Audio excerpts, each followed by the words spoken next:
नमस्कार दोस्तों, स्वागत है आप सभी का आरबीएससी इंड्यूस क्लासेस में। हम पढ़ रहे थे मुगल कालीन भारत के बारे में। आज इस वीडियो में पढ़ने वाले हैं अकबर के बारे में। आपने अकबर का नाम तो अवश्य ही सुना होगा। अब भारत में ऐसा कोई स्टूडेंट नहीं जिसने अकबर का नाम न सुना हो, है कि नहीं? तो सबने ही सुना होगा। आज अकबर के बारे में हम पढ़ने वाले हैं। देखिए, अकबर का जो शासनकाल था वो 1556 से लेकर 1605 तक चला। मतलब मुगल काल में जो सबसे अच्छा शासनकाल चला वो अकबर का ही चला। सबसे बेहतरीन शासक जो हुआ मुगल काल में वो अकबर ही हुआ। वो उसका शासनकाल बहुत अच्छा खासा टाइम तक भी चलता रहा। ठीक है, अकबर का पूरा नाम क्या था? जलालुद्दीन मुहम्मद अकबर। ये अकबर का पूरा नाम था, लेकिन हम तो अकबर के नाम से ही जानते हैं। कभी कभी एग्जाम में पूरा नाम भी पूछ लेता है, तो उसका नाम क्या है? जलालुद्दीन मोहम्मद अकबर इसका पूरा नाम है। इसके पिता थे हुमायूं। हुमायूं की मृत्यु के बाद अकबर ने शासन संभाला। वो कैसे मृत्यु हुई, क्या हुआ, सब देखेंगे इस वीडियो में ही। ठीक है, तो हम थोड़ा सा अकबर का परिचय ले लेते हैं। अकबर का जो जन्म है वो 15 अक्टूबर 1542 में हुआ। 15 अक्टूबर 1542 में, याद रखना, 15 मतलब 15 अक्टूबर 1542 में अकबर का जन्म हुआ। ठीक है ना? कहाँ हुआ? अमरकोट में। अमरकोट एक किला है जो अभी पाकिस्तान में है, वहां पर अकबर का जन्म हुआ। और एक राजपूत महाराज का किला था, उसी किले में उसका अकबर का जन्म हुआ था। ठीक है ना? अकबर के पिता थे हुमायूं, जो कि हमको पता ही है, और उसकी माता थी हमीदा। हुमायूं जब भाग के सिंध गया था तो सिंध में उसके भाई हुमायूं के भाई के जो गुरु थे उसकी बेटी से विवाह किया था, जिसका नाम था हमीदा, और उससे पुत्र हुआ अकबर। हुमायूं की मृत्यु कहाँ हुई थी? दिल्ली में हुई थी, सीढ़ियों से गिर के। वहां पे हुमायूं की मृत्यु हुई थी। लेकिन उस समय हुमायूं की मृत्यु हुई दिल्ली में, लेकिन उस समय जो अकबर था वो मात्र 13 साल का था और पंजाब में, पंजाब का एक कालानौर क्षेत्र है, वहां पर था। ठीक है, जब हुमायूं की मृत्यु हुई दिल्ली में हुई थी, गिर के हुई थी सीढ़ियों से, तो उस समय जो अकबर था वो मात्र 13 साल का था और कालानौर एक जगह है पंजाब में, वहां पर वो था। ठीक है, तो मृत्यु का समाचार सुनते ही अकबर का एक खास था बैरम खां। बैरम खां ने एक ईंटों का सिंहासन बनाया। ईंटों का सिंहासन, क्योंकि वहां पर कोई सिंहासन था नहीं, तो बैरम खान ने एक ईंटों का सिंहासन बनाया और उस पर 14 फरवरी 1556 में अकबर का 13 साल की आयु में क्या कर दिया? राज्याभिषेक कर दिया। कहीं कहीं ये आयु 14 साल मिल जाएगी, कहीं कहीं ये आयु 13 साल मिल जाएगी। तो अकबर का जो राज्याभिषेक था वो कितने साल की एज में हुआ? 13 साल की आयु में अकबर का राज्याभिषेक हुआ था। और किसने किया था? बैरम खान ने किया था। कहाँ किया था? पंजाब में कालानौर एक जगह थी, वहां पे किया। किस पे किया था? ईंटों का सिंहासन बना के किया था। वही बैरम खां अकबर का क्या बना? प्रधानमंत्री बना और अकबर का संरक्षण बना। मतलब कि अकबर तो बहुत छोटा था, मतलब 13 साल का बच्चा क्या कभी लेगा राजा बनकर। तो सारा जो कामकाज था वो बैरम खां ही संभालता था। प्रधानमंत्री भी वही था और अकबर की रक्षा करने का दायित्व भी वही संभालता था, मतलब संरक्षक भी वही था। और ये 1560 तक रहा। कौन? बैरम खां, अकबर का प्रधानमंत्री और संरक्षण 1560 तक रहा। आगे क्या हुआ वो हम आगे देखेंगे। ठीक है, अभी देखिए यहां पे क्या हुआ। यहां पे बड़ी इंटरेस्टिंग घटना घटी। जैसे ही हुमायूं की मृत्यु हो गई, दिल्ली के राजा हुमायूं की मृत्यु होगी, दिल्ली के शासक, तो दिल्ली उस समय शासक बहुत बड़ा केंद्र था, दिल्ली मतलब पूरे भारत का। तो सबको पता चल गया, आसपास के जितने भी पड़ोस वाले जो क्षेत्र थे सबको पता चल गया कि हुमायूं की मृत्यु हो गई है। अभी दिल्ली की सत्ता जो है खाली है। दिल्ली की सत्ता पे हुमायूं का एक जो है आके बैठा है, सरदार आके वही संभाल रहा है सत्ता को। ठीक है, तो भी उस समय क्या हुआ कि जो आदिल शाह का एक सेनापति था, आदिल शाह। अभी जो आदिल शाह कौन है? हमने सूर्यवंश के बारे में पढ़ा था। ठीक है ना? तो उसी सूर्यवंश का एक वंशज है आदिल शाह। तो आदिल शाह का एक सेनापति जिसका नाम हेमू, आदिल शाह का सेनापति जिसका नाम हेमू है, उसने दिल्ली पर जाके क्या कर दिया? धावा बोल दिया, आक्रमण कर दिया दिल्ली पर जाके। तो दिल्ली पर जो सूबेदार बैठा था, हुमायूं का सरदार बैठा था, उसका नाम था तारदी बेग। तारदी बेग हेमू के आक्रमण से डर कर जो है भाग गया। कहां भाग गया? इसके पास आ गया, अकबर के पास, पंजाब में आ गया भाग के। ठीक है ना। और अकबर को आके सारी घटना बताई कि ऐसा ऐसा हुआ कि हेमू आया, उसने आक्रमण किया, बहुत शक्तिशाली राजा थे। अब दिल्ली अभी हेमू के पास चली गई, अभी जो दिल्ली मिलना बहुत मुश्किल है। मतलब इस प्रकार की जो नकारात्मक बातें हेमू से करने लगा। तो तारजी बेग ने इस प्रकार की बातें अकबर को बताई, तो अकबर जो है आग बबूला हो गया, उसको गुस्सा आने लगा। काफी नकारात्मक प्रकार की बातें जो है तारजी बेग कर रहा था। तो उसी समय बैरम खां जो पास में खड़ा था, अकबर की बेचैनी देखकर बैरम खां ने तारजी बेग का गला काट दिया। क्यों गला काटा? एक तो काफी नकारात्मक बातें कर रहा था और एक युद्ध से डर कर भाग के आ गया था। तो दिल्ली की सत्ता किसके पास चली गई? तारजी बेग के पास चली गई। अभी यहाँ पर थोड़ा सा हेमू कौन है? देखिए, हेमू जो था वो हिंदू था, लेकिन आदिल शाह तो हिंदू नहीं थे, वो तो अफगान के थे ना। हेमू जो है एक नमक का व्यापारी था, उसकी जो है कुशलता काफ़ी थी, मतलब अच्छा खासा युद्ध में लड़ लेता था, बहुत अच्छा जो है युद्ध करता था, कला में भी बहुत अच्छा प्रसिद्ध था। तो आदिल शाह ने उससे अपना सेनापति नियुक्त कर दिया इस प्रकार से। तो एक नमक का व्यापारी हेमू सेनापति बना, दिल्ली पर धावा बोला। जो हुमायूं का जो सूबेदार बैठा था वो भाग के गया अकबर के पास, अकबर को जाके सारी बात बताई, और वहीं पे बैरम खान ने तारजी बेग का क्या काट दिया? गला काट दिया। अभी भाई दिल्ली सत्ता चली गई, सत्ता के बिना क्या कुछ होगा? कुछ तो होने वाला था नहीं। तो अकबर को जैसे ही खबर मिली तो अकबर और उसका जो प्रधानमंत्री संरक्षण बैरम खां था, चल दिए साथ में युद्ध लड़ने के लिए। अभी यहां पे देखिए, यहां पे जो ये है दिल्ली, अपनी मुख्य दिल्ली है यहां पे। ठीक है, दिल्ली पे क्या, यहां पे दिल्ली पे अभी किसका शासन है? हेमू का शासन है।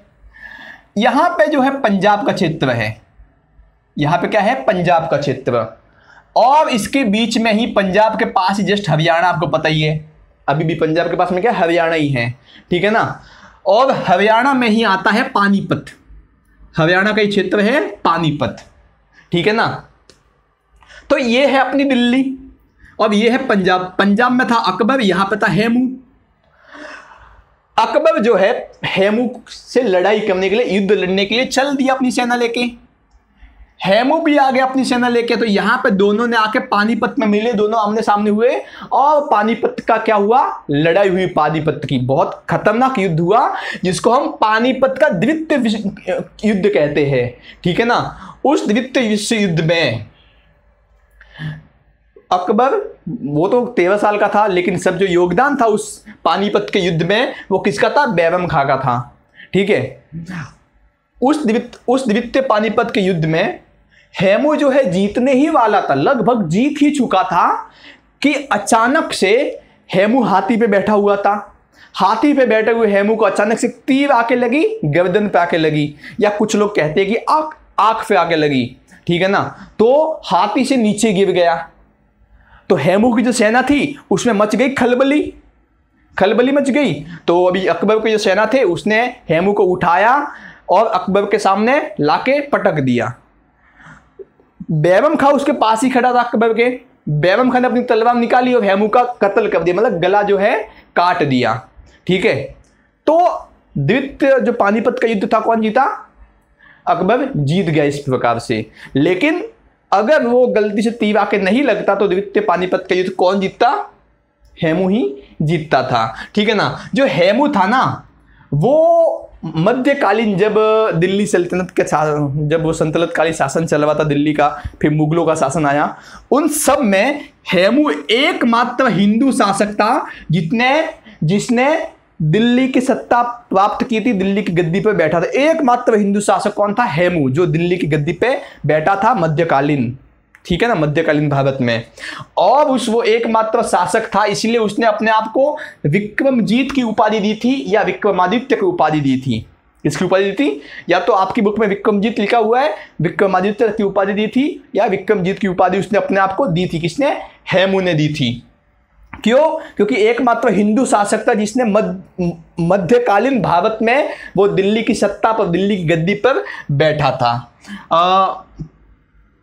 5 नवंबर 1556 को हेमू और अकबर के बीच में युद्ध हुआ। हेमू युद्ध जीतने ही वाला था, हाथी पे बैठा हुआ था, अचानक से आके उसको तीर लगा, हाथी से नीचे गिर गया, सेना में खलबली मच गई। अकबर के सेना वाले आए, उसको पकड़ के लेके गए, अकबर के सामने पटक दिया और उसके बाद वहां पे बैरम खां खड़ा था, उसने हेमू की गर्दन काट दी।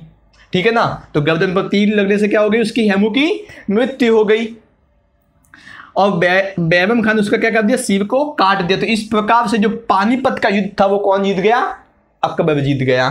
हेमू ने अपने जीवन काल में कुछ 22 युद्ध लड़े थे हेमू ने, और सभी 22 युद्ध में उसने विजय प्राप्त की थी। पानीपत के युद्ध को छोड़ के वहां पर भी जीतने ही वाला था, लेकिन जब किस्मत फूटी हो तो क्या हो सकता है भाई साहब, ठीक है ना। तो ये पानीपत का युद्ध समझ में आ गया। एक पानीपत का युद्ध पहले भी हुआ था हुमायूं के नहीं बाबर के बीच में होता, बाबर और जो लोधी वंश के जो अंतिम शासक थे इब्राहिम लोधी के बीच में पानीपत का प्रथम युद्ध हुआ था। तो उसमें भी कौन जीता था, बाबर भी जीता था। और बाबर कौन था, अकबर का दादा था। ठीक है, यहां पे आपको बात एकदम समझ में आ जाएगी। तो पहला पानीपत का युद्ध भी कौन जीता था, मुगल ही जीते थे, और दूसरा पानीपत का युद्ध भी कौन जीते थे, मुगल ही जीते थे। ठीक है ना, यहां तक तो बेसब अच्छा चला। वापस से अकबर को जो है दिल्ली की गद्दी मिल गई, वापस से शासन करने लगा दिल्ली में। अच्छा खासा शासन चल रहा था कि अभी जो है अकबर थोड़ा बड़ा भी हो गया, 13 साल का बड़ा तो होगा ना भाई, अच्छा खासा जो है बड़ा हो गया, मतलब कि करीबन 17-18 साल का हो गया अकबर।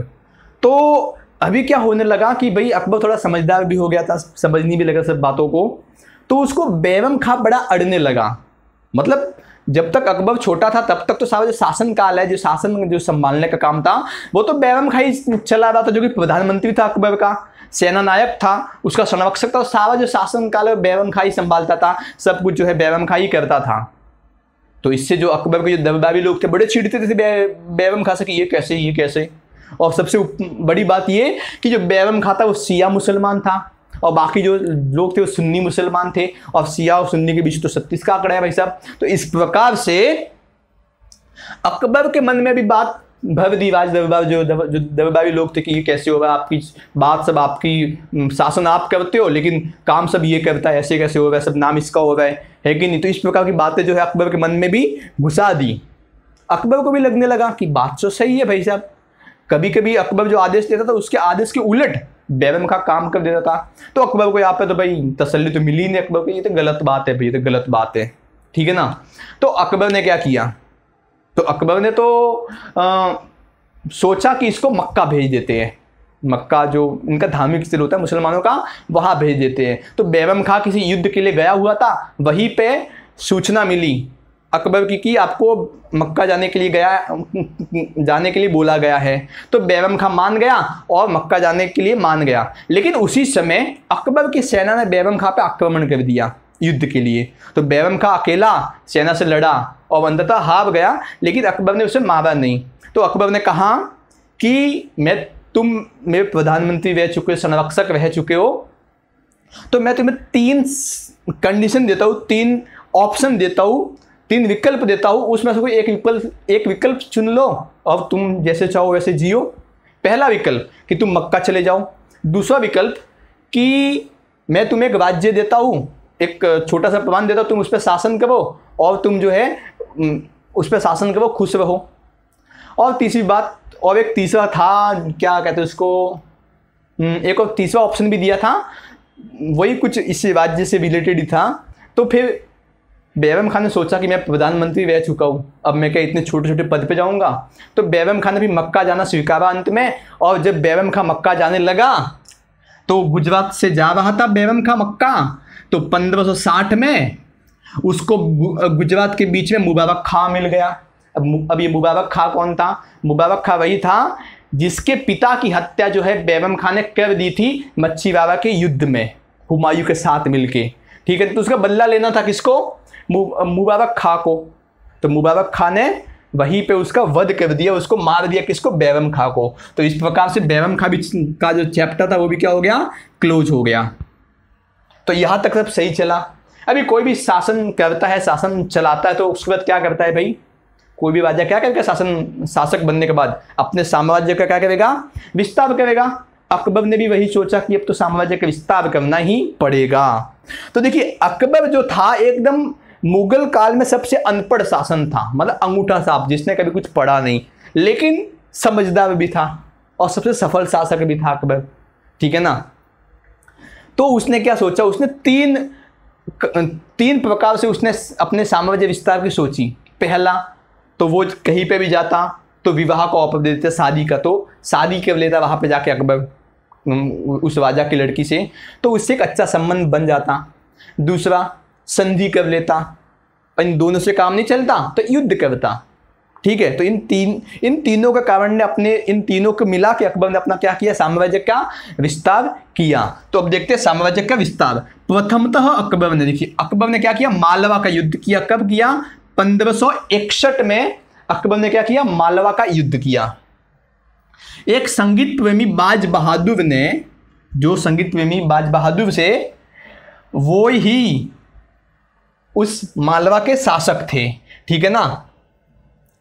और अकबर ने मालवा पर अधिकार करने के लिए आदम खां को भेजा। आदम खां कौन था, जो अकबर को जिसने पाल पोस के बड़ा किया था, दाया, जिसको हम दाया कहते हैं ना, अकबर ने जिस औरत ने अकबर को पाल पोस के बड़ा किया था, दाई माँ ने, उसका बेटा था आदम खां। तो आदम खां ने मालवा पर क्या किया, अटैक किया अकबर की तरफ से, और जो बाज बहादुर था उसको क्या हो गया, पराजित हो गया। और इस प्रकार से सांगलपुर जो किला था मालवा में, उस पर क्या कर दिया, अधिकार कर लिया। तो यहाँ पे क्या हो गया, अकबर का अधिकार हो गया। यहाँ से बहुत ज़्यादा धन लूटा किसने, आदम खान से बहुत ज़्यादा धन लूटा, लेकिन वो धन अकबर को दिया नहीं, अपने पास ही रखा। इससे गुस्सा है अकबर ने इसके आदम खान की हत्या कर दी। और यही बात जब इसकी माँ को, मतलब अकबर की दाई माँ को पता चली तो वो मृत्यु से ही मर गई, ठीक है ना। बात अलग है, ये बात अलग है। देखिए इसके बाद आया 1564 का काल।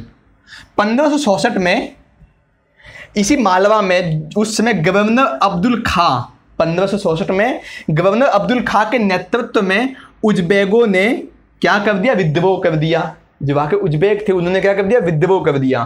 तो 2 बार विद्रोह किया और उन 2 बार विद्रोह को कुचलने में भी अकबर क्या हो गया, सफल हो गया, ठीक है ना। तो यहाँ पे बात होगी मालवा की।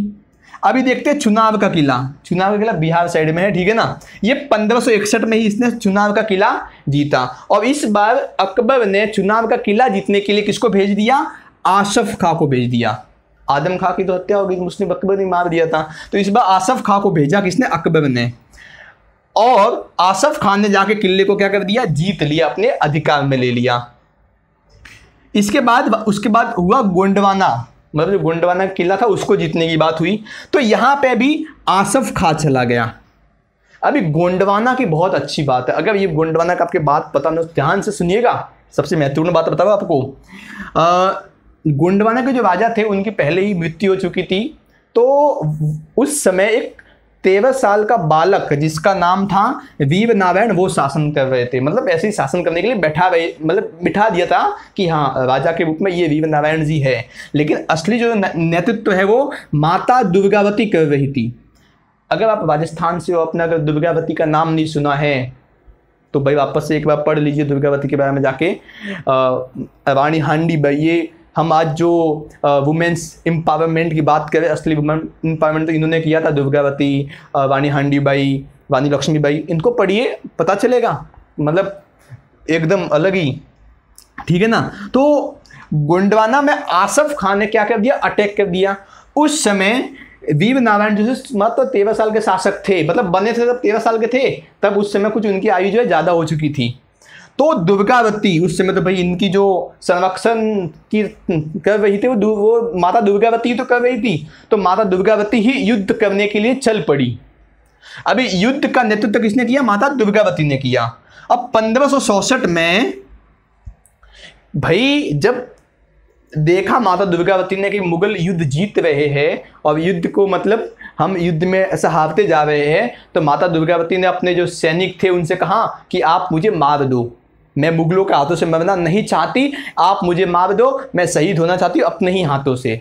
तो कोई सैनिक तैयार नहीं हुआ, अपनी रानी को कैसे मार दे भाई। तो माता दुर्गावती ने खुद से तलवार निकाली, अपने सीने में खोप दी, खुद ही अपनी जान ले ली, ठीक है ना। मतलब अकबर के मतलब मुगलों के हाथों उसने मरना स्वीकार नहीं किया। इस प्रकार की रानी हुई, देखिए हमारे यहाँ पे। तो उसके बाद जैसे ही माता दुर्गावती की मृत्यु हो गई तो मुगलों ने क्या कर दिया, किले पर अधिकार कर लिया। ठीक है ना। तो ये हो गया गोंडवाना का किला जो हुआ था 1564 के आसपास। तो इसके बाद अभी आता है राजपूतों का इतिहास। मतलब राजपूतों पे भी अकबर, मतलब मुगल काल ले लीजिए, दिल्ली सल्तनत ले लीजिए, उसमें अगर सबसे कठिन टास्क इनका होता था, सबसे कठिन किसी से लड़ना, तो वो होता था राजपूतों से लड़ना। ठीक है ना। तो कैसे हुआ देखिए, सबसे पहले तो आमेर को जीता। आमेर को जीता नहीं, आमेर के जो मतलब जयपुर के जो कछवाहा वंश के राजा जो मारमाल थे या भारमाल थे, आमेर जयपुर के जो कछवाहा वंश के राजा भारमाल थे, जो कि कछवाहा वंश से थे, उन्होंने अकबर की क्या कर दी, अधीनता स्वीकार कर दी। अकबर आया अपनी सेना लेकर जयपुर पर खड़ा हुआ, तो कछवाहा वंश के राजा ने, भारमाल ने अपनी क्या कर दी, उसकी अकबर की अधीनता स्वीकार कर ली, मतलब उसके नीचे रह के काम करना स्वीकार कर लिया। इसके साथ ही भारमाल ने अपनी पुत्री हरकाबाई का विवाह भी अकबर से कर दिया। हरकाबाई मतलब कौन, जोधाबाई। आपने जोधाबाई का नाम सुना, जोधा अकबर, टीवी में सीरियल भी आता है, पिक्चर भी बनी हुई, हाँ वही जोधाबाई, उनका असली नाम हरकाबाई था। तो हरकाबाई का विवाह अकबर से भारमाल ने कर दिया। इसके अलावा भारमाल के पुत्र थे भगवान दास और उसका पोता मानसिंह को भी अकबर के साथ भेज दिया, और अकबर ने उसे अपनी सेना में भर्ती कर लिया, एक बहुत बड़ा पद उनको दे दिया। और मानसिंह तो अकबर का कुछ खास, ज़्यादा ही खास हो गया था। ठीक है ना। इसके बाद आया मेवाड़ पर अकबर। अभी मेवाड़ में कौन था भाई, महाराणा प्रताप। महाराणा प्रताप मतलब सोच सकते हो, अगर आप महाराणा प्रताप को नहीं जानते तो पढ़िए उनके बारे में थोड़ा सा। अब देखते यहाँ पे देखिए, अकबर ने 1567 में मेवाड़ पर मतलब चित्तौड़ पर आक्रमण किया। तो उस समय वहाँ के जो शासक थे वो राजा उदय सिंह जी थे, जो कि महाराणा प्रताप के पिताजी थे, उदय सिंह जी, जिन्होंने उदयपुर सिटी की स्थापना की थी। ठीक है ना। तो 1567 में राजा उदय सिंह का शासन अच्छे से चल रहा था, लेकिन अकबर ने वहाँ पर क्या कर दिया, आक्रमण कर दिया। तो वहाँ से निकलना पड़ा उदय सिंह को, मतलब उदय सिंह जी को वहाँ से निकलना पड़ा। और उसके बाद 1572 में, मतलब यहाँ पे अकबर का शासन हो गया, तो अकबर जो काफ़ी धन लूट के चला गया। तो उसके बाद 1572 में चित्तौड़ के, मतलब मेवाड़ के राजा बन के महाराणा प्रताप कौन शासक बन गए, कहाँ के, चित्तौड़ के। अब महाराणा प्रताप शासक बने भाई, अब अकबर की वाट लगने वाली थी। तो 1586 में तो अकबर वापस से आया युद्ध करने के लिए। तो 1586 में आपको पता है हल्दी घाटी का युद्ध हुआ। हल्दी घाटी जिसको कहते हैं, मारवाड़ में हल्दी घाटी कहते हैं। युद्ध हुआ, क्यों हुआ, क्योंकि वो जगह का नाम हल्दी घाटी था, इसीलिए। सबसे खतरनाक भयानक युद्ध हुआ, बहुत ही खतरनाक, जहाँ पे लाखों लोग मरे, लाखों सैनिक मरे। ठीक है ना। और युद्ध किस किस के बीच हुआ, अकबर और महाराणा प्रताप के बीच में हुआ। लेकिन सबसे बड़ी बात बताऊँ, उस समय अकबर उस युद्ध में था ही नहीं, होता तो मैं वही जाता। ठीक है ना। हल्दी घाटी के युद्ध में अकबर की ओर से मानसिंह था, मानसिंह यही कछवाहा वंश के, ठीक है ना, जो अकबर की अधीनता स्वीकार कर ली थी। अकबर की ओर से मानसिंह थे और आसफ खां से, आसफ खां कौन, यही आसफ खां, अकबर के विश्वसनीय। तो हल्दी घाटी के युद्ध में मानसिंह थे और आसफ खां थे। और महाराणा प्रताप की ओर से कौन थे, खुद महाराणा प्रताप थे और हकीम खां थे। देखिए, मतलब महाराणा प्रताप की ओर से हकीम खां थे और अकबर की ओर से मानसिंह थे, उल्टा एकदम। ठीक है ना। तो उस युद्ध में, हल्दी घाटी के युद्ध में, न तो अकबर जीत सका और न ही महाराणा प्रताप कभी हारे। न तो अकबर जीता, न ही महाराणा प्रताप हारे, मतलब टाई हो गया युद्ध। तो उसके बाद महाराणा प्रताप, पता है आपको, जंगल में गए, वापस से जाकर वहाँ पर भीलों की सेना बनाई, मतलब खुद की एक नई सेना बनाई, है कि नहीं। फिर से अपना शासन जो बीत चुका था, जो शासन मेवाड़, उसको वापस से अपना साम्राज्य जो है स्थापित किया। हालांकि अकबर ने यहाँ से काफ़ी धन लूटा भी था। ठीक है ना। तो इस प्रकार से अकबर और महाराणा प्रताप का क्लेश चला। जब महाराणा प्रताप की मृत्यु हो गई, तो अकबर फूट फूट के रोया था कि मैंने ऐसा कभी कोई अपना शत्रु नहीं देखा जो इतना बड़ा बलवान था, जिसने अपनी कभी अपने क्षेत्र में घुसने तक नहीं दिया। ठीक है ना। तो ये हो गया मेवाड़ का। मेवाड़ के बाद आया सुरजन हांडा, मतलब कि सुरजन हांडा से जो रणथंभौर का किला था उसको भी अकबर ने जीत लिया। और राजा राजचंद्र से कालिंजर का किला भी अकबर ने जीत लिया। और 1570 में उसने मारवाड़ जो बीकानेर थे वो उन्होंने अपनी अधीनता स्वीकार कर ली। अकबर की क्या कर ली? अधीनता स्वीकार कर ली। डूंगरपुर, बांसवाड़ा, प्रतापगढ़ ने उन्होंने भी मुगल वंश की जो अधीनता है उसको स्वीकार कर ली। अधीनता स्वीकार करने के बाद भी वो पृथक शासक ही रहे, मतलब कि उन्होंने अधीनता सिर्फ कहने के लिए स्वीकार कर ली, लेकिन शासन तो सिर्फ अपना ही चलाते थे। ठीक है ना, ये तो हो गया राजपूतों की बात। उसके बाद अकबर मुड़ा अपने साम्राज्य विस्तार के लिए गुजरात गया। तो गुजरात में 1572 में अकबर गुजरात गया। वहां पर उसने सबसे पहले जाकर सूरत को जीत लिया। सूरत में जो राजा थे मुजफ्फर शाह और अकबर के बीच में क्या हुआ? युद्ध हुआ। उसमें अकबर क्या हो गया? जीत गया। और गुजरात जीतने के बाद वहां पर काफी विद्रोह भी होता था अकबर के खिलाफ, जो है काफी विद्रोह भी होता था। एक बार 1578 में विद्रोह हुआ था, तब उसको दबाने के लिए अकबर भी गया था। और 1578 में अकबर ने पहली बार अपने जीवन में समुद्र देखा था। गुजरात का जो समुद्र है उसको देखा था। देख के काफी खुश हुआ था समुद्र को देख के अकबर, है कि नहीं। और वहीं पे उसने जो पुर्तगाली थे उनसे भी इसकी मुलाकात हो गई थी। ठीक है ना। इसके बाद 1584 में भी वहां पर विद्रोह हुआ था गुजरात में, जिसको कुचला गया। और जिस व्यक्ति ने कुचला उसको खान की उपाधि दे दी। ठीक है ना। इसके बाद अकबर आया बिहार की तरफ मुड़ गया भाई। उसको तो भारत की चारों दिशाओं में शासन करना था। तो पहले तो राजस्थान गुजरात को मतलब कर दिया, उसके बाद बिहार बंगाल पे आया। तो बिहार पर देखिए, बिहार और बंगाल एकदम आसपास में ही है। बिहार से यहाँ पे बंगाल आ जाता है। ठीक है ना। तो बिहार और बंगाल का तो 1574 से लेकर 1576 तक उसने बिहार और बंगाल में क्या किया? अपना युद्ध करने का जो कार्यक्रम चलाया। उसमें दाऊद खां, अकबर के उससे कौन, उसमें दाऊद खां के खिलाफ पहले मुनी खां ने लड़ा। मतलब दाऊद खां और मुनी खां का पहले युद्ध हुआ, उसके बाद अकबर खुद आया युद्ध लड़ने के लिए। ठीक है ना। तो इस प्रकार से उसने बिहार और बंगाल पे भी अपना जो है शासन स्थापित कर दिया। किसने? अकबर ने। इसके अलावा अकबर ने मतलब भारत के बाहर भी, उस समय भारत एक ही था, फिर भी उसने जाके शासन किया। काबुल को उसने जीता, जिसमें मिर्जा हकीम ने युद्ध किया था। इसके बाद कश्मीर को भी जीता, जिसमें यूसुफ ने युद्ध किया था। इसके बाद उसने सिंध को भी जीता, जिसमें मिर्जा जानी बेग ने युद्ध किया था। इसके बाद उसने कांधार को भी जीता, जिसमें हुसैन मिर्जा ने युद्ध किया था। उसके बाद उसने खालिद को भी जीता, जिसमें अली खान ने युद्ध किया था। और इसके बाद उसने उड़ीसा को भी जीता, जिसमें निजाम खान ने युद्ध किया था। तो ये जितने मैंने नाम लिए, हुसैन मिर्जा, मिर्जा हकीम, यूसुफ, मिर्जा जानी बेग, निसार खां, अली खां, ये सब अकबर के जो थे सेनापति थे और बहुत ही उच्च कोटि के थे और अकबर काफी विश्वसनीय भी थे। ठीक है ना। तो यहाँ पे उसने ये सब जीत लिया।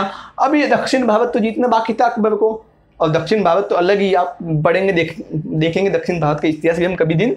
ठीक है ना। तो दक्षिण भारत में सबसे पहले गया खानदेश। खानदेश को जीत के उसने उसका नाम रख दिया धनदेश। काफी धन मिला, काफी लूटा, धनदेश नाम रख दिया अकबर ने उसका। उसके बाद दौलताबाद को भी उसने जीत लिया। अहमदनगर पहुंचा, और जो अहमदनगर था वो काफी खास था। मतलब दक्षिण भारत में प्रवेश करने के लिए अहमदनगर को जीतना काफी अति आवश्यक था अकबर के लिए। तो 1600 में अकबर ने अहमदनगर पर आक्रमण किया, और अहमदनगर में उसमें चांद बीवी का शासन था। तो चांद बीवी से अकबर ने युद्ध लड़ा और अकबर जीत गया। और अहमदनगर इतना संपन्न राज्य था, वहां पर सोने की बहुत भंडारें थी। मतलब छोटी छोटी चीज भी सोने की होती थी, ताले की चाबी भी सोने से ही बनती थी, इस प्रकार की बातें कही जाती थी। तो अहमदनगर भी काफी संपन्न था, वहां से भी अकबर ने काफी धन लूटा। ठीक है ना। इसके बाद आया असीरगढ़ पे। तो असीरगढ़ 1601 में युद्ध हुआ, और जहां अकबर की अंतिम विजय हुई, जहां पर अकबर ने लास्ट बार उसको विजय मिली अकबर को, कहां पर? असीरगढ़ के युद्ध में जो 1601 में हुआ था। ठीक है ना। तो ये उसका अकबर का हो गया साम्राज्य विस्तार इतना बड़ा। देखिए, तो उसने अकबर ने काफी अपना साम्राज्य विस्तार जो है अच्छे खासा फैला दिया था। इतना समझ में आया आपको साम्राज्य विस्तार कैसे हुआ। अभी पढ़ते हैं अकबर ने कौन कौन से कार्य किए थे। उसके लिए काफी फेमस भी है अकबर। मतलब अकबर को महान इसीलिए कहते हैं, अक्सर सुनोगे अकबर महान, इसलिए कहते हैं कि पहली बात तो उसके जो हिंदुओं के साथ जो थे काफ़ी अच्छे व्यवहार भी थे, और सभी धर्मों को साथ लेके चलने वाला शासक था। मतलब ऐसा नहीं कि एकदम से ही अपने धर्म को मानने वाला, थोड़ी बहुत तो अपने धर्म के प्रति ज़्यादा प्यार होता ही है, लेकिन फिर भी अकबर ने कहते हैं ना आज के पंथ निरपेक्ष टाइप का उसने शासन करने की कोशिश की थी, लेकिन कितना हुआ वो तो आप पढ़ेंगे तब आपको पता चलेगा, ठीक है ना। तो उसने कौन कौन से कार्य किए, तो सबसे पहले 1567 में उसने जजिया कर को समाप्त कर दिया। जजिया जो टैक्स था 1567 में अकबर ने क्या कर दिया, उसको ही खत्म कर दिया। जजिया का मतलब भाई जो मुस्लिम नहीं है उसको टैक्स देना पड़ेगा, नहीं तो अगर उसको टैक्स नहीं देना तो आके मुस्लिम धर्म स्वीकार कर ले। तो ये वाला जो कानून था इसको हटा ही दिया अकबर ने। इसके अलावा उसने धार्मिक यात्रा पर जो टैक्स लगा था उसको भी खत्म कर दिया। मतलब आप पहले क्या होता था कि धर्म के लिए मतलब धार्मिक यात्रा करेंगे तो उस पर भी टैक्स देना पड़ेगा, तो उसको भी अकबर ने खत्म कर दिया। इसके अलावा जो गुलाम की प्रथा चली है, जो गुलाम बेचने का काम हो रहा था, गुलामों को मतलब गुलाम मतलब लोगों को जो किसी के गुलाम हो उनके वो बेचने का काम हो रहा था, उसको भी अकबर ने खत्म कर दिया, ठीक है ना। इसके बाद उसने गोवा से पुर्तगाली मिशनरियों का बुलाया, मतलब जो गोवा से उसने पुर्तगाली मिशनरियों को बुलाया, क्योंकि अकबर जो था एक धार्मिक व्यक्ति था, उसको अलग अलग धर्म के बारे में जानना काफ़ी अच्छा लगता था, उसकी जो अच्छी बात है उसको अपनाना भी अच्छा ही लगता था। तो उसने गोवा से पुर्तगाली मिशनरियों को भी बुलाया। 1569 में फतेहपुर सिकरी की उसने क्या कर दी, स्थापना कर दी। 1569 में फतेहपुर सिकरी जो आज उत्तर प्रदेश में एक स्थान है उसकी स्थापना किसने की, अकबर ने की। और 1570 में ही उसने अपनी राजधानी भी उसको घोषित कर दिया, फतेहपुर सिकरी को, ठीक है ना। इसके बाद 1573 में उसने जब वो गुजरात विजय करके आया, देखिए उसने गुजरात विजय कब की, 1572 में गुजरात की विजय की। तो आते आते उसको 1573 में उसने क्या किया, एक बुलंद दरवाजा बनवाया। बुलंद आप देखेंगे बुलंद, बड़ा बुलंद दरवाजा उसने बनवाया, ठीक है ना। क्यों बनवाया, गुजरात विजय की याद में कि हाँ मैंने गुजरात विजय की थी, इसका सबूत क्या है, ये बुलंद दरवाजा, ठीक है ना। 1575 में उसने धर्म शास्त्रीय चर्चा के लिए, मतलब धर्म विशेष सभी जो धर्म है उनकी चर्चा के लिए उसने फतेहपुर सिकरी में जो उसने शहर बसाया था वहां पर उसने इबादत खाना की स्थापना की। इबादत मतलब पूजा करना, मतलब एक तरह से अपने धर्म की पालन करना, जो इबादत है ना उसका मतलब। तो उसने इबादत खाना एक जगह बनवाई फतेहपुर सिकरी में। स्टार्टिंग में तो जब प्रारंभ में तो इबादत खाना में सिर्फ मुस्लिम लोगों को ही जाने की, जो मुस्लिम धर्म में गए थे उनको ही जाने की परमिशन थी, लेकिन अकबर के जो हिंदू के साथ भी काफ़ी अच्छे संबंध थे और भी धर्म के लोग थे उनके भी काफ़ी अच्छे संबंध थे। तो धीरे धीरे उसने सभी धर्मों को वहाँ पे अलाउ किया, वहाँ पे सभी धर्म के लोग जाने लगे और अलग अलग धार्मिक जो गुरु थे, जो धार्मिक गुरु थे उनके बीच में अपने धर्म को लेके संवाद जो है होने लगे। तो हर कोई व्यक्ति चाहेगा ना कि अपने धर्म को श्रेष्ठ बताया जाए। हिंदू है वो चाहेगा कि हमारा धर्म श्रेष्ठ है, मुस्लिम कहेगा नहीं हमारा धर्म श्रेष्ठ है, कोई जैन है वो कहेगा नहीं हमारा धर्म श्रेष्ठ है, बौद्ध कहेगा हमारा धर्म श्रेष्ठ है, ईसाई कहेगा हमारा धर्म श्रेष्ठ है। तो सब लोग अपने धर्म की श्रेष्ठता के बारे में बताने लगे।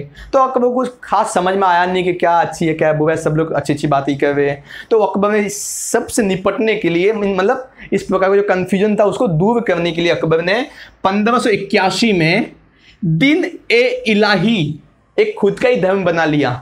दिन ए इलाही नाम का उसने एक धर्म की स्थापना की। दिन ए इलाही मतलब उसने जो जो धर्म थे उन धर्मों की अच्छी अच्छी बातें थी ना उन सबको मिक्स कर दिया कि अच्छा मुस्लिम धर्म में दान देना अच्छी बात है, शराब पीना बुरी बात है, मतलब शराब नहीं पीना ये अच्छी बात है मुस्लिम धर्म में। तो इनको सब मिला के जो है एक इकट्ठा कर लिया और उसको एक धर्म बना दिया जिसका नाम था दिन ए इलाही।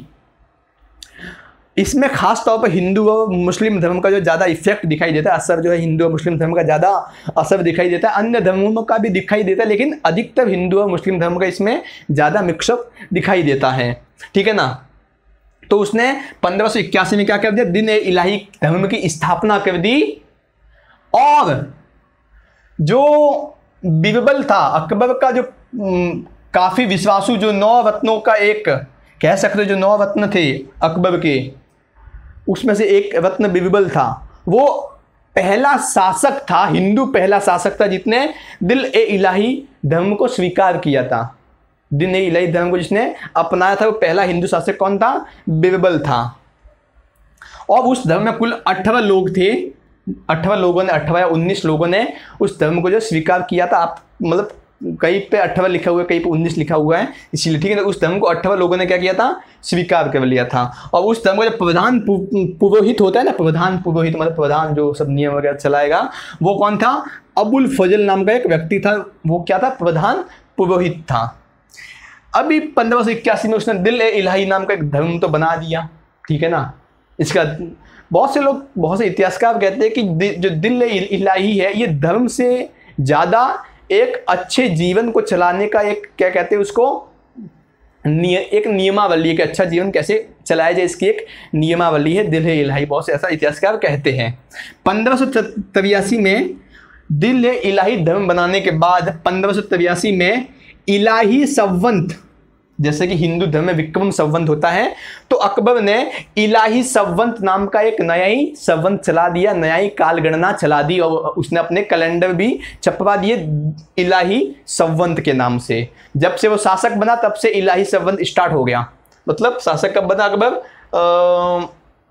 1556 में अकबर शासक बना, तो उसके बाद से उसने दिल ए इलाही का वहीं से काल गणना प्रारंभ करवा दी थी, ठीक है ना। लेकिन अकबर ने इस धर्म के बारे में कुछ ज़्यादा ध्यान दिया नहीं, इतना इसका कुछ ज़्यादा प्रचार किया नहीं, ठीक है ना। शेख मुबारक ने अकबर को इनाम आदिल की उपाधि दी, जिसको मुस्तहिंद कहते हैं। मुस्तहिंद मतलब जो धर्म के बारे में कानून बना ले। मतलब अकबर ने क्या किया था कि एक ऐसा कानून, इसके पहले एक ऐसा कानून बनाया था जिसने जो धार्मिक गुरुओं से एक अधिकार छीन लिया था धर्म के बारे में कोई किसी प्रकार का कानून बनाने के विषय में। उस प्रकार का एक जो धर्म के गुरु कानून बनाते हैं धर्म चलाने के लिए, तो उनसे वो जो शक्ति थी वो अकबर ने छीन ली। तो वो अब अकबर कानून बनाने लगा कि धर्म कैसे चलेगा। तो इसीलिए शेख मुबारक ने उसको एक उपाधि दी थी ईमान आदिल की, जिसको मुजत हिंद भी कहते हैं। मुजत हिंद का मतलब जो धर्म के लिए विधि बनाए वो, ठीक है ना। इसके अलावा अकबर ने सूफी मत, जो सूफी मत के सिस्ती को संरक्षण भी प्रदान किया था। जो सूफी मत जो सिस्ती हुए, देखिए सूफी मत क्या है, मुस्लिम जो धर्म है उसमें जो भक्ति प्रेम इस प्रकार के जो लोग होते हैं, उन्होंने एक सूफी महंत की, एक सूफी मत की स्थापना कर दी। अलग से एक सूफी मत बन गया, जिसमें जो है बहुत सारे फिर अलग अलग उसकी शाखाएं बन गई। तो सूफी मत के सिस्ती जो संप्रदाय था, सूफी मत मतलब ये भी एक मुस्लिम धर्म के पार्ट है, सूफी मत भी, ठीक है ना। तो सूफी मत का जो सिस्ती संप्रदाय था उसको क्या किया अकबर ने, संरक्षण भी दिया था। इसके अलावा अकबर ने लाहौर जो आज पाकिस्तान में है, आगरा, इन सब जगहों पर उसने गिरिजा घर बनाया, मतलब चर्च बनाया ईसाइयों के लिए। भाई उसने ईसाई धर्म को बढ़ावा देना चाहा तो उसने ईसाइयों के लिए क्या बनवाया, चर्च बनवाया। कहाँ, लाहौर और आगरा में। इसके अलावा उसने जैन मुनि, जो जैन मुनि होते हैं ना, जैन मुनि का नाम था हरि विजय सूरी। हरि विजय सूरी को उसने जगत गुरु की उपाधि से सम्मानित किया। जैन मुनि को अकबर ने जगत गुरु की उपाधि से सम्मानित किया तथा उसको अपना संरक्षण भी प्रदान किया। इसके अलावा अकबर ने अपने 9 मंत्रियों की एक टीम बनाई थी, जिसको 9 रत्न कहते थे। और अकबर इतना महान शासक बना ना, तो उसके पीछे ये 9 रत्न भी थे। अकबर के जो विश्वासी जो मंत्री थे वो सब थे। तो 9 रत्नों में एक तो बीरबल था, तानसेन था, फैज था। इस प्रकार के जो 9 कुल अलग अलग प्रकार के शासक थे, जो अलग अलग प्रकार के कलाओं में माहिर थे, ठीक है ना। तो बीरबल का जो असली नाम था वो महेश दास था। बीरबल को अकबर ने कविराज की उपाधि भी दी थी।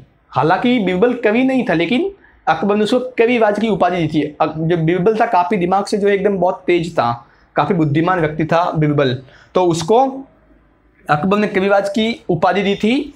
और अकबर जो है एक युद्ध के लिए गया हुआ था, तो वहाँ पे उसको यूसुफ जाइयों ने हमला कर दिया। यूसुफ जाइयों ने अकबर पे हमला कर दिया और वहीं पे अकबर क्या हो गई, मृत्यु हो गई। इसके बाद 1605 में बीमारी के चलते अकबर की भी मृत्यु हो गई और यहीं पे अकबर का 1605 में शासनकाल समाप्त हो गया। इसके बाद अकबर को उत्तराधिकारी आए और उन्होंने मुगल सत्ता को आगे बढ़ाने का काम किया। तो अकबर के बारे में जितना हमने पढ़ा, इसके विषय में कोई भी डाउट है कमेंट करके अवश्य पूछिए। और सच्ची बताओ, एक वीडियो में काफ़ी मेहनत लगती है, तो एक लाल बटन है सब्सक्राइब का, काला कर दीजिए। काला बटन है लाइक का, उसको लीला कर दीजिए। बस इतना ही करना है। आज के लिए बस इतना ही। धन्यवाद।